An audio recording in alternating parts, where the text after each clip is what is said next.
Hello and welcome to the Money Marketing Podcast, live from London at the Dynamic Planner offices, I suppose. Thank you for having us. So today we're going to talk about the budget, but before we start that, I will let everyone introduce themselves. So Chris, do you want to start? Yeah, so I'm Chris Jones. I suppose I'm the host today, which is unusual. I'm a financial director at Dynamic Planner. I'm Tom Browne. I'm editor of Money Marketing. And I'm Dan Cooper, news editor at Money Marketing. And I'm Kimberley Dondo. I seem to keep forgetting to introduce myself in these podcasts now. I don't know. You go without saying, Kim, obviously. Yeah, I'm just like everyone else. But yes, we're talking about the budget, which I guess top of line, we should talk about the fact that it leaked.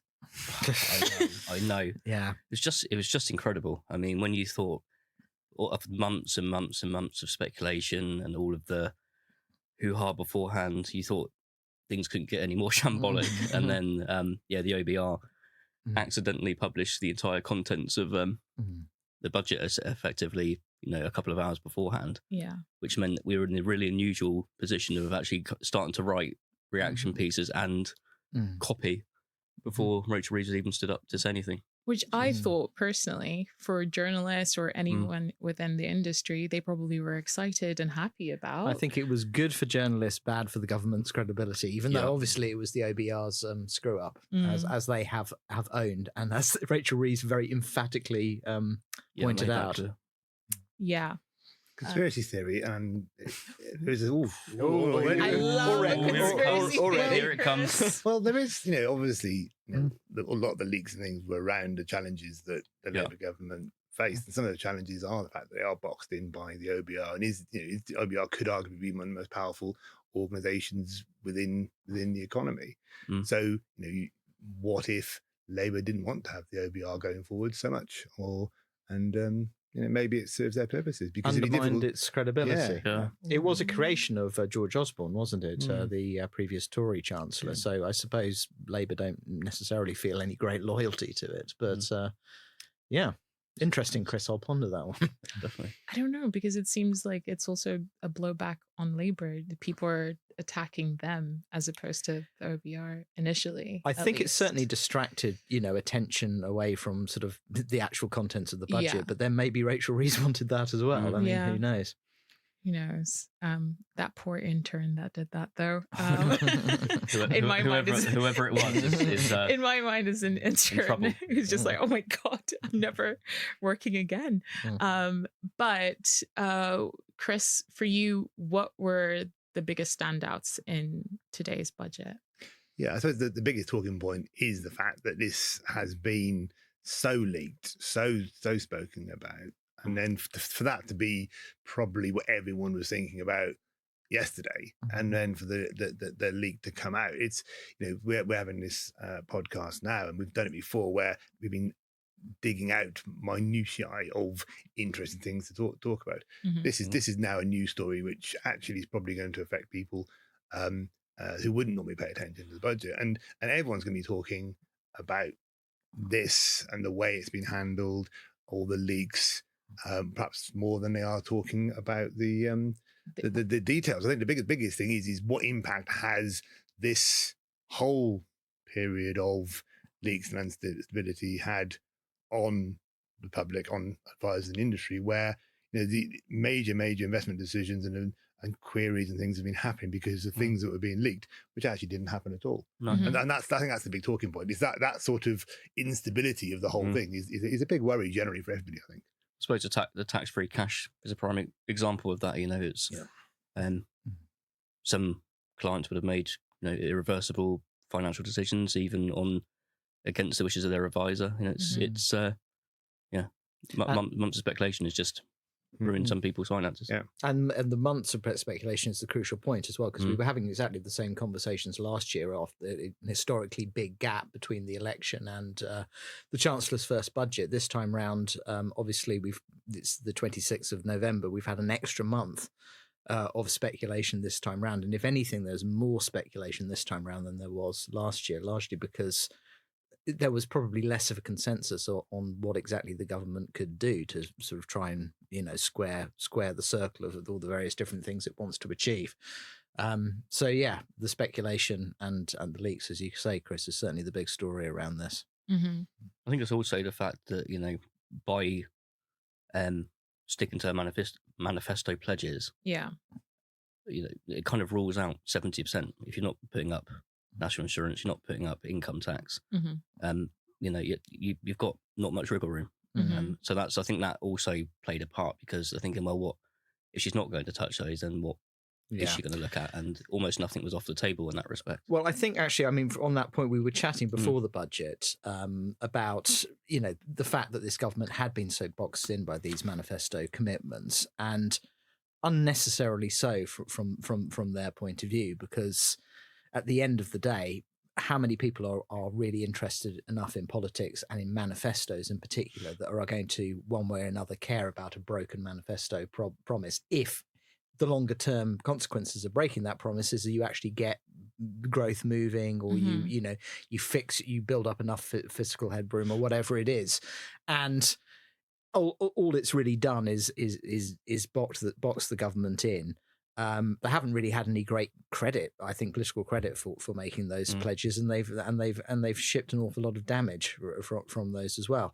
And you could argue that if they were going to break one of those manifesto promises on direct taxation, they should have done it early on. They should have done it in Rachel Reeves' first budget, and then maybe we would have been in a better position now. But who knows? It's speculation. Yeah. And had you known that the story was going to be all about the leaks, you probably got away with 1%, 2% tax rise, and nobody would have necessarily noticed.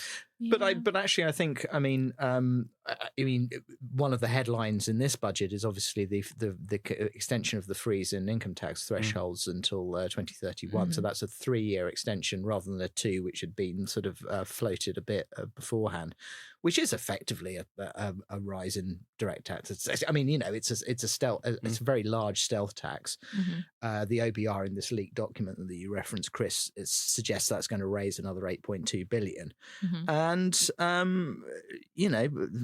so you can say that she allowed, all of this rumour to build up as a will she raise income tax or not, or what have you. But, essentially she has, this is a stealth tax, you could argue, and you can argue that it's on working people as well. Yeah. And also when Badenoch came back with a rebuttal, I didn't realise at the time that Reeves apparently did promise last year not to extend the frozen. She said she had no plans to extend the freeze beyond what the previous government had pledged. Right. So that's.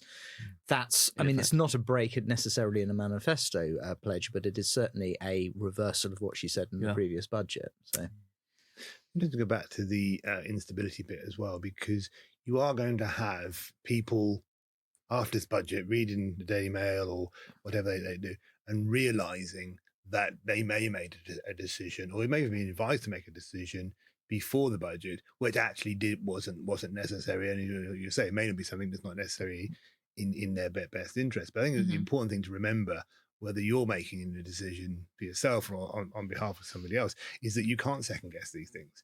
So, I think people need to be quite forgiving on themselves for making any decision that they've made, and also forgiving on their advisor. If the advisor's making a recommendation based on what he knows or she knows to be the true in the moment, then if it keeps changing, it's hardly fair for our industry to be penalised, perhaps in compensation or negative press, when the rules are changing. Whether it's IHT or mentions or what the next thing is going to be. And I think we just need to be, make sure that we are obviously as a journalist team or as a commentator, gentle on anyone who did make a decision in good faith. Yeah, just gentle parent them. After the fact. It's not my style at all. No, but with the cash ISA allowance cut, do you think that it will actually promote more people to go towards the stocks and shares ISA route? I mean, I've been doing them using a stocks and shares ISA, but that was just because I'm a chronically online girl. So I saw Moneybox and started when it came out, and it just sounded interesting. But other individuals would that attract them to Yeah, it? look, it's a difficult one, isn't it? Because she dressed it up as retaining a £20,000 Mhm. limit, but with a caveat, as you say, that at least £8,000 has to go into investments. I don't know if whether railroading is the right term, but railroading people, almost forcing them to invest. Mhm.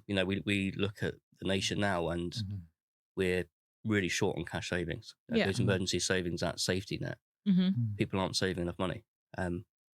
So I don't know. Cutting allowance. I don't think struggle to hit that 20K in the first place. Well, I think I don't know. I think it's a moot point as to whether or not you boost, you promote an investment in culture by restricting choice. Yeah. And a lot of the people, the behavioural people that I've talked to say that, there's nothing to say necessarily if you cut the cash ISA amount, that stuff, the excess money will automatically go into stocks and shares ISAs or investments and stuff like that.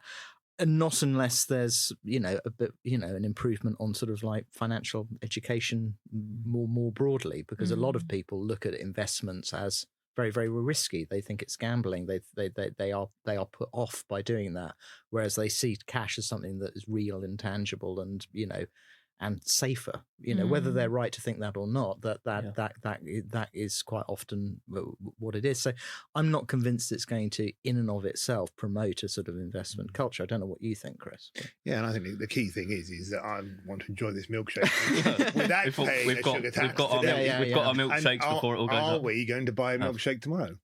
Maybe not. Yeah, and I'm certainly not buying this one. No, might be the last one for a while. But I think that actually... But that's the low sugar one. Yeah, well, it certainly doesn't taste like a low sugar one. It's disgusting. Anyway, carry on. But yes, exactly. Right. But the point is, if you want a milkshake, you want a milkshake. Yes. Right? And I'm still going to have one. And you look at the price and you do two different shops and different prices, whatever. So if you wanted to go to an high street and buy a milkshake, or if you want to go to an high street and find a savings account, you walk in and you what's the rates, and the ISA rate is one thing and the non-ISA rate the other, and you just happen to get an ISA. I don't think many people ever have gone and bought and thought, I need to buy ISA, shall I go cash or shall I go investment? I think actually normally it's cash first, and anyone that is buying into the ISA tax allowance itself is normally going in like you are, going into an investment one. And the flip side, of course, is yes, we need money to go into the markets to fund UK development and UK stocks and shares, not funding the big 7 American companies that employ so many people, all that kind of stuff.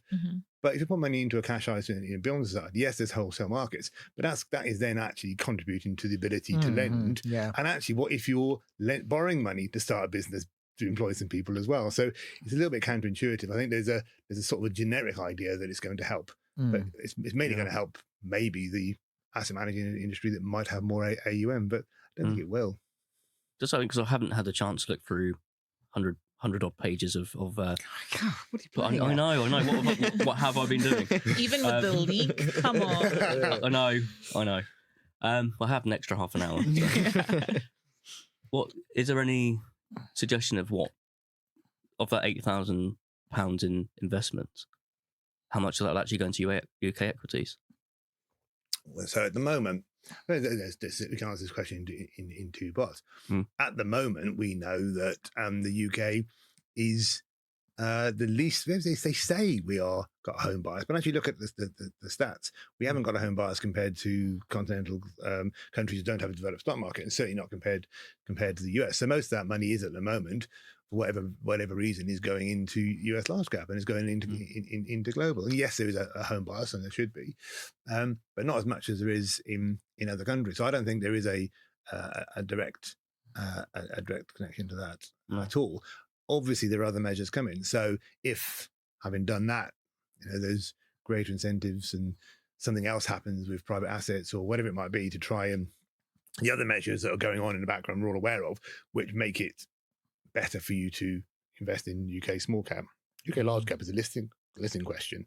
Like Compass and Tesco's employ loads of people, but that's not everyone is listed in the top one. That connection is theoretical, really, isn't it? And it needs to be part of a coordinated Mansion House type, post-Brexit type, growth mindset type of strategy. Also, how does it match up with the dividend tax rise? I mean, this is probably something you can speak to a little bit more, Chris, but it seems to me that, I mean, from what the commentary I've seen so far on this is that that's going to undermine investment in UK equities. So if you have higher taxes on dividends outside of ISAs and SIPs, you do not risk pushing investors away from the UK market altogether. Potentially, that was my second point. I forgot. Sorry. Fix it up for you.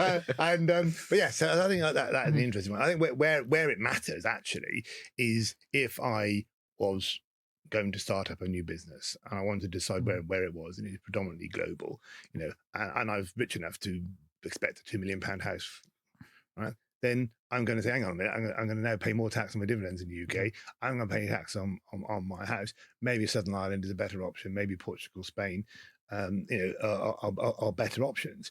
And I think that's the issue. Is obviously people. Yes, you want startup and scaling up companies, but if the individual that's creating that entrepreneur creating has got a choice of where they are, that choice is different. I think when it comes to the actual equity markets, for a long time now, there's been a heavy bias towards growth stock. So basically low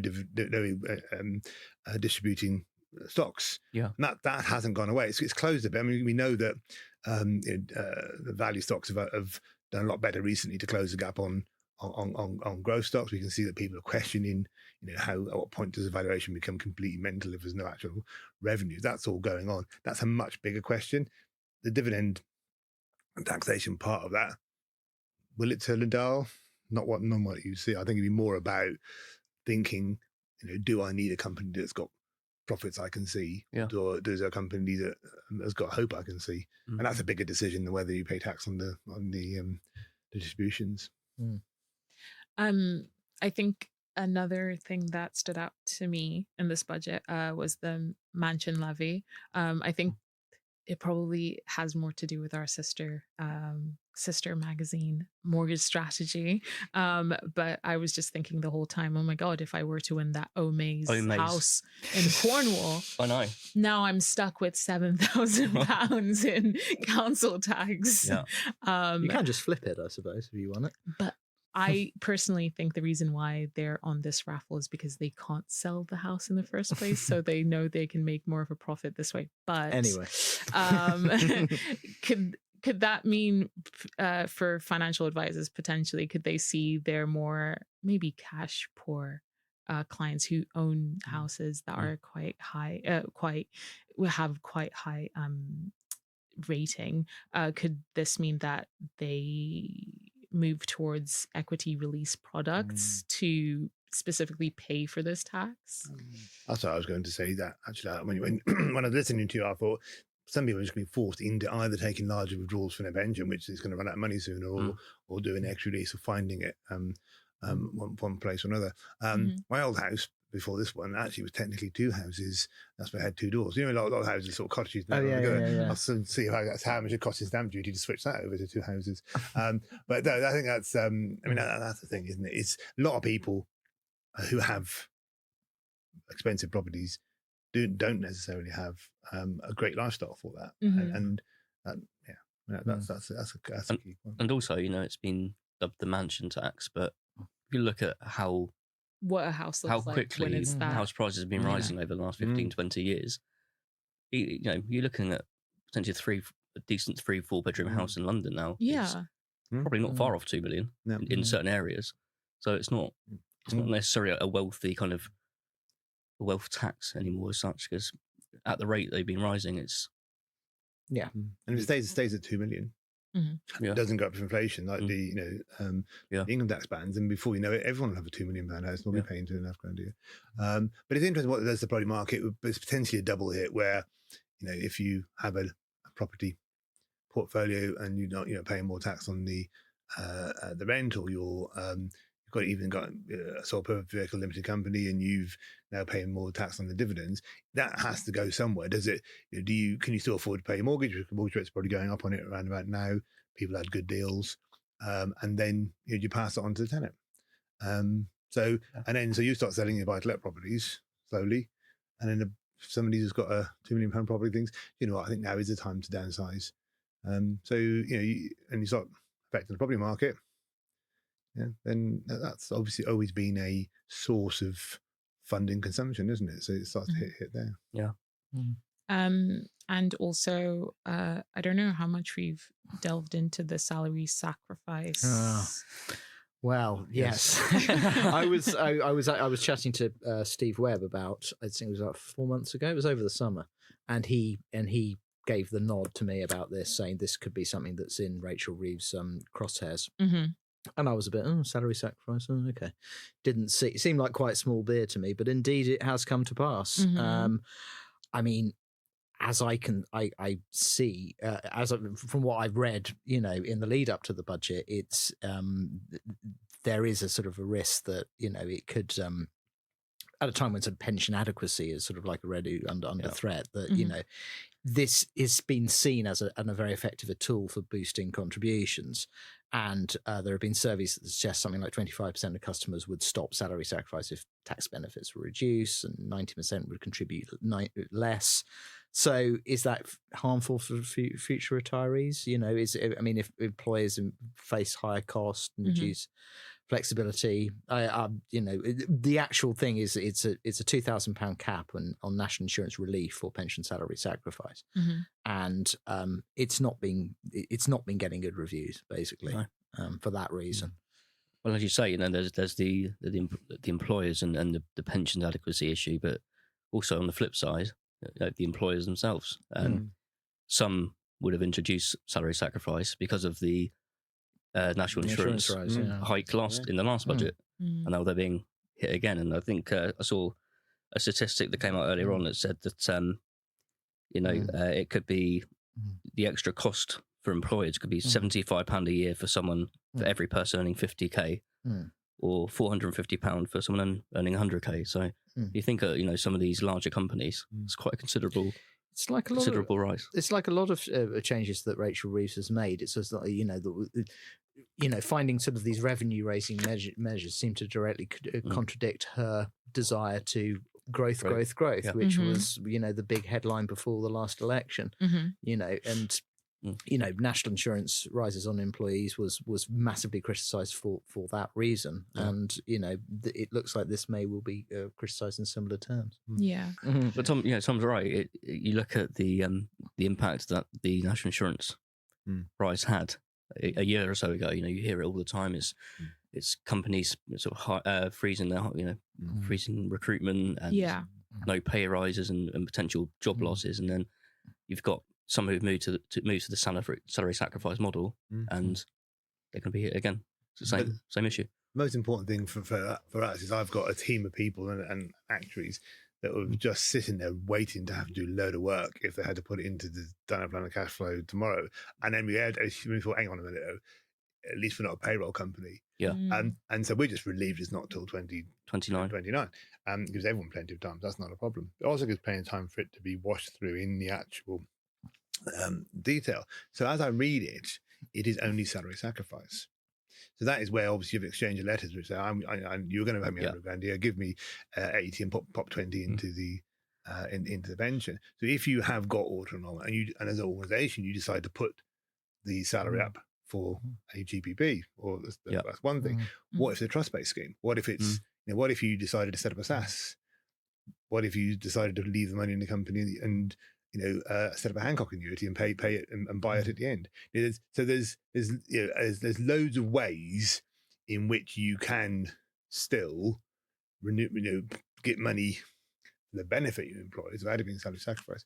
So I'm pretty sure that the pension technical teams around the country will be in the run up to 2020 making sure that there are maybe SASs and EPPs come back. Maybe you just as a company work out a package that is evidently not. I mean, if it was happening straight away and all of a sudden as a company you said, right, our current contributions are 5, we're putting them up to 10, then that might look a little bit suspicious. But you've got till 2029 to gently increase it. Everyone who wants to have salary sacrifice would effectively just not get a pay rise or get a lower pay rise and get a bigger pension contribution. So that's the tricky bit, which needs to be worked out before 2029. So Chris, as an advisor, or if you were talking to an advisor, and they're reviewing their client's cash flow forecast tomorrow, which single line item do they need to make the biggest adjustment to their tax bill, pensions growth assumption, or their net income? I think it's milkshake expenditure. That's the most important I think one. that's the key thing. So the good news is fundamentally there's no huge changes because the assumptions obviously are built in. We say how much of someone's growth comes from dividends. If you look at the markets, it's not a huge number. Obviously, things like the basic rate pension, for example, where that they've got rid of the P60. I imagine how they're going to do it. Where it used to be, roughly speaking, depending on your tax code, you just about didn't pay tax on your basic say that's been sorted out. So that makes it a bit easier for practical planning. But no, I mean, I think there isn't actually anything too crazy.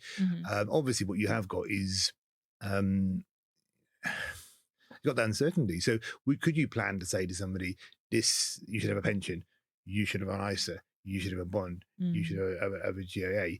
You actually can't, because you don't know what the taxation is going to be. Is dividend taxation going to go up? Are they going to take away the tax-free cash? So it does take us right back into that situation of not only do you need to have investment diversification, but you also need to have product and tax diversification. The platform guys must be quite happy. So you probably want to have a client's got a lot of money. Let's face it, a lot of people still won't pay tax on investments.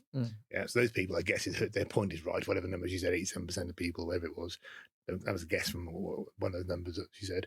So most of that's fine. Those are people who will or could pay tax on investments.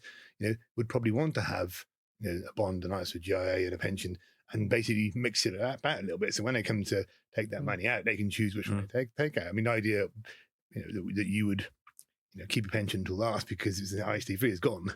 So those tools become available to you. But to do some kind of long-term plan based on taxation would be very brave right now, because we're not entirely sure, what it's going to be one day, 1 week to next, let alone 1 year to next. That is true. So before we end this, I wondered if there's anything that was speculated about ahead of the budget that you're surprised didn't come up at all. It's difficult to remember now. There's so much speculation. It was. I did wonder. Well, I wouldn't say I'm surprised this hasn't happened, but I did wonder whether Rachel Reeves would pull a rabbit out in terms of a U-turn on one of the sort of like the big taxes. I mean, maybe I didn't think about that today, but I did think about it at like a week or two ago, even after they'd killed the fox they'd sent running about the income tax rise, just because I sort of felt that she would get a lot of bad reviews for just piddling around the edges. People would just think, well, it's Reeves' budget 2.0, and it's just going to create more uncertainty. It's not going to sort of solve the issue of filling the fiscal hole on the one hand, or be getting growth or confidence back in the economy on the other. We're going to kind of just be trudging along again. And I can't help feeling that's kind of what we've got with this budget. I thought maybe she might take a big political risk on something and really kind of go for maybe like a big rise in VAT or something. I don't know. I thought there was a better than 50% chance that she might do something like that. But I can't say I'm surprised she hasn't done that. I'm surprised, I'm disappointed. Well, politically, obviously, it was not a good thing for them to do, but they're not exactly popular in the polls at the moment. They're absolutely tanking. So you think, well, if you're going to be unpopular, be really unpopular. Double down. Say, get the savings that way. And, it does come back to the point we're making. It's unpopular with whom? I think if you did actually move the dial by doing something bold, then you would be more popular come the next election. People wouldn't care.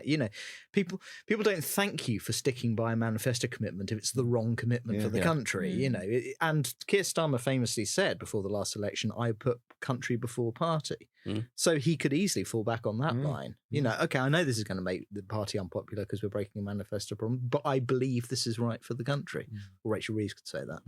We have got the largest tax code in the world, and somebody's got the proper stats for this, which you can look it up. But it's something like we still take 3 times longer than the next person. So that's crazy. The whole thing needs to be tidied up. Some of the things that you said were just making it fair, equalising it. We're still fiddling around the edges. There was an opportunity to have one single tax rate, for example. There was an opportunity to just go to VAT only if you want to be really extreme. Yeah. But the one thing which was rumoured was 2 up, 2 down, and that was going after dividend income, savings income, put national insurance on dividend, savings, property tax, and Schedule D and LLPs. So there's going to be a lot of lawyers and accountants and professional people that earn a lot of money from an LLP or self-employed who are going to be very pleased that they're not actually getting hit by a 2% rise. So that was the one I was expecting. So it's kind of like watered down. But of all the people that you see in ordinary life, old ladies with savings policies and people with maybe running a small limited company, and then your mate who's a partner in a large practice somewhere. He's the richest guy, isn't he? So you'd have thought they'd gone after them, but it's probably because they're busy advising all the government on it anyway. So that was a surprise for me. Okay, so I guess I want to end this podcast with your feelings on the budget overall. Chris, do you want to start? Like I say, it's just been fun, hasn't it? I mean, the amount of times we've had one word. I mean, there's so much intrigue. It's got very little to do with with what it should have been about, and it's all about a load of other things. Yeah. So, I mean, that is fun. It's going to be journalists beyond professional journalists like yourselves are going to have a great time over this, and it's not going to it's going to go on probably till Christmas. But there were some important things that have happened, and the advisors are going to help their clients to work through it, and and will it probably still is two types of people in the world: those that are getting advice and those that aren't. Yeah, and those that are getting advice are probably going to sail through this and probably get away with everything that she's added on. Yeah, I completely agree with that. I don't think there's anything to sort of frighten the horses for advised clients or anything like that. I think in terms of the broader picture of like, what do I feel about the budget? I just feel quite sort of meh. I just think the problem with it is I don't think it will change the perception at all of this government or of Rachel Reeves or of Keir Starmer, and I don't think it will move the dial sort of like in any meaningful way when it comes to the sort of fiscal hole this country's in. We should say that another thing that was in that leaked OBR report was the fact that the growth forecasts have been downgraded. It's slight upgrade for 2020-25, sort of up to 1.5%. But from 2026 to 2029, it's all downgraded with the growth rates between sort of 1.4% and 1.6%. And that suggests a sort of weaker economic momentum just as these tax pressures are sort of rising. So this whole growth agenda that, they basically have pinned their political reputation on. Where are we going to be by the time the next election comes around? I just don't think it's good news for them. And I don't see any great sort of positive news, economic news for the country. Sorry. I'm not going to add any positive news to that, I'm afraid. Yeah. No, as Tom said, no huge surprises, no massive rabbit out of a hat, but it's not a good budget. And we didn't think it was going to be a good budget. It's not a growth budget, in my opinion. And it's certainly, I don't think it's changed any opinion of Labour. And from a personal point of view, now it means I have to pay more for milkshakes, and I can't gamble online anymore. Yeah. Not that I'm very good at it anyway. But. Hey, no, but that one I'm actually for, because I recently was watching something about online gambling and crypto and how insidious it is, especially for young kids. And I think that's potentially why. So I'm okay with that. Just ruin my football accumulators now. That's fine. Sorry. No, you can still go to Betfred or whatever. I know. Go to your local bookies, and that's fine. This podcast was sponsored by Betfred.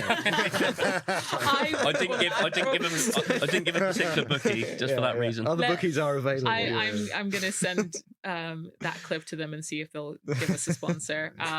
But yeah, this was great talking to you guys.